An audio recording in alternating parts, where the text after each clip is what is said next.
7h, 9h, Europe 1 Et matin. voici le zapping politique, Dimitri Vernet. Bonjour à tous. Cette proposition de loi, elle est ignoble. Une honte pour celles et ceux qui l'ont déposée. Le ministre de l'Intérieur Bruno Retailleau au micro de CNews dénonçant l'ignoble proposition des Insoumis, celle d'abroger le délit d'apologie du terrorisme. Mais ça continue encore et encore, c'est que le début, d'accord. Nous n'abrogeons pas le délit d'apologie du terrorisme, nous le remettons dans le droit de presse. Et c'est donc la chef des députés LFI, Mathilde Panot, qui a été missionnée pour justifier l'injustifiable, c'est-à-dire sur BFM TV. Et je vais juste vous dire la quelque polémique, chose. c'est pour comprendre. Je veux juste, vous essayez d'en arriver. Je veux juste quand même vous dire quelque chose qui devrait toutes et tous nous inquiéter et qui devrait interroger la conscience de chacun. Cette polémique a été, comme d'habitude, montée par l'extrême droite. C'est toujours le même film qui passe. Argumentation zéro, suivie de cette séquence absolument lunaire. Il y a un sondage Ipsos qui a été réalisé pour le CRIF qui montre que 46% des Français adhèrent aujourd'hui à plus de 6 préjugés anti-juifs et cette proportion monte à 55% pour les sympathisants LFI. C'est qu'il y a un problème de méthodologie dans ce sondage. Mais je veux dire, il y a le sondage et il y a la réalité. Bon résumons la réalité. Le problème, ce n'est pas la température, mais le thermomètre. Ce que vous êtes en train de faire est une honte. En l'occurrence, concernant l'antisémitisme, la France insoumise fait bien monter le mercure. Encore un doute ? Zappons sur LCP.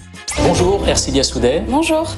La chaîne recevait hier Ercilia Soudet, la députée qui a écrit « La haine attire la haine » après les massacres du 7 octobre. Est-ce que c'était le moment pour le dire ? Quand tu dis que les gens semblent découvrir que les victimes que les civils sont toujours les premières victimes de la guerre.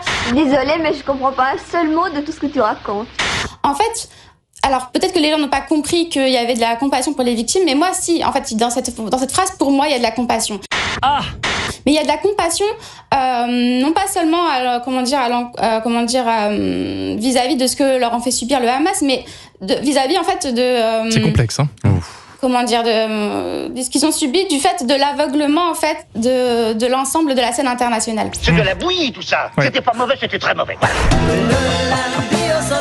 Oui, nous sommes lundi et à chaque fois c'est pareil. Une séquence de l'émission C'est politique fait polémique. Il se trouve que Boualem Sansal, depuis quelques années, alimente un discours hostile à l'égard des immigrés, des musulmans et reprend tous les thèmes d'Éric Zemmour. C'est quand même choquant. Alors, je rappelle juste que C'est politique n'est pas diffusé sur la télé algérienne, mais bien sur le service public français, sur France 5, où ils ont donc fait hier soir en plein direct le procès de Boualem Sansal, écrivain emprisonné en Algérie pour avoir critiqué l'islam. Donc, quand je vois que des militants des droits de l'homme, des militants antiracistes, des intellectuels du milieu culturel parisien le présentent comme un homme des Lumières, un homme qui défend les grandes causes, je suis désolé, mais ils se trompent complètement. Ou alors ils sont aveugles, ou alors ils sont complices. Vous n'avez pas honte ? Et encore une fois, ça ne justifie en aucune manière la répression de la part d'un État. Mais je pense qu'il faut aussi respecter la vérité. Conclusion donnée par François-Xavier Bellamy ce matin à notre micro Europe 1 CNews. Que certains se fassent le relais de la propagande de la dictature algérienne en France, dans nos médias, et en particulier dans des médias de service public, oui, ça a une particulière gravité.